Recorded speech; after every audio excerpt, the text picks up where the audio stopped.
Alin? Yung mga babae. Bakit? Ano yan? Siyempre, yung kuko mo nag-ano dun sa kamod. Yung tityan mo, matigas, malaki, di ba? Pag buntis, oo. Pag nakamaliit na kaya, nakakita na yung kamot. Pag kinamot mo yung tiyan mo.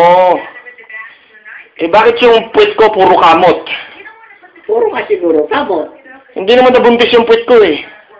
Hindi ka naman nga buntis maski saan lalaki ka eh. Ayaw mo kung bakit nagkakaroon ng lalaki ng ganon. Bakit yung singit ko walang kamot? Palagi ko naman kinakamot yun. Sino? Yung singit ko walang kamot. Ang dalas ko naman kamutin. Bakit di mo tinitignan? Alin? Titi mo? Tinitignan ko rin, pero kinakamot ko yung singit ko eh. Mayroon yan sa sigit. Hindi ko pa nakikita. Siyempre, di mo makikita. Bakit? Tignan natin. Ayoko!